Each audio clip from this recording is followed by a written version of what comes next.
어제 법사위에서 교권보호 4법이 처리되지 못한 부분에 대해서 국민의힘 교육위원 일동으로 입장을 말씀드리겠습니다.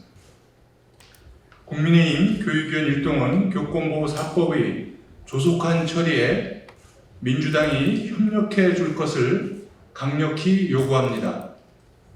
어제 법사위에서 당연히 처리될 것으로 믿었던 초중등교육법, 유아교육법, 교원지휘법, 교육기본법 등 교권보호 4법이 처리되지 못했습니다.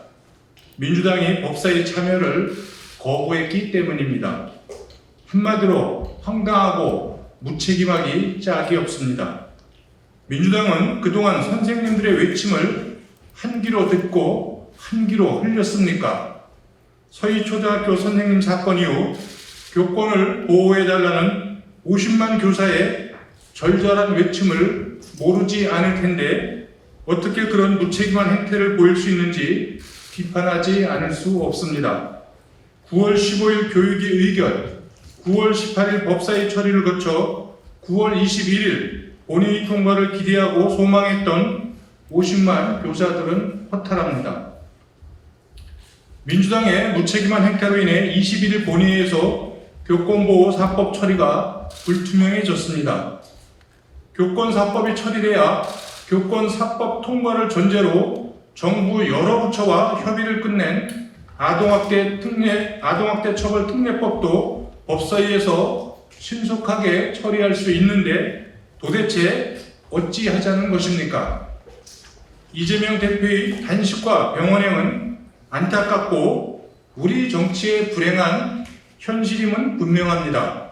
그렇지만 이재명 대표의 단식과 교권 4법이 무슨 관계가 있기에 국회가 중단되고 법사위가 할 일을 못해야 합니까? 민주당은 정치 갈등의 영역에 교권 문제를 끌어들이지 마십시오. 어제 예정되었던 법사위 개최는 오래전에 여야가 합의한 일정입니다.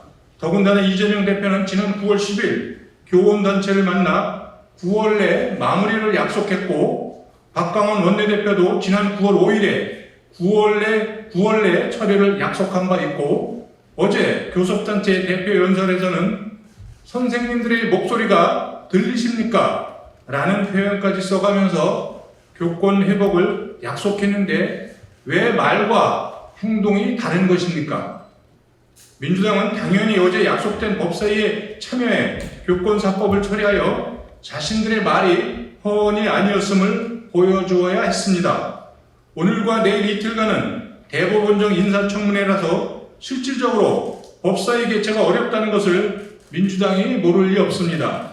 이제 방법은 21일 오전에 법사위를 열어서 교권 4법을 우선적으로 처리하고 오후 본회의에서 통과시키는 것입니다. 민주당에 촉구합니다. 교권 4법의 15일 교육위 의결, 21일 본회의 처리는 여야가 공개적으로 약속한 사항입니다. 어떤 일이 있어도 21일 반드시 처리되어야 합니다. 국민 앞에 밝힌 내용이고 50만 교사들에게 한 약속이고 그렇게 하지 못할 어떤 불가피한 이유도 없기 때문입니다. 민주당은 21일 오전 법사위를 개최하여 교권보호 4법을 처리하겠다고 약속해 주십시오.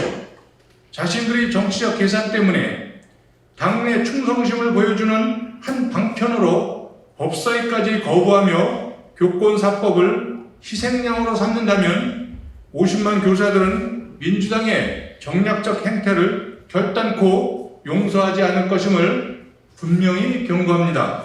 다시 한번 교권보호 4법은 오는 21일 반드시 처리돼야 함을 강조하며 민주당의 협력을 강력히 촉구합니다. 국민의힘 국회 교육위원 일동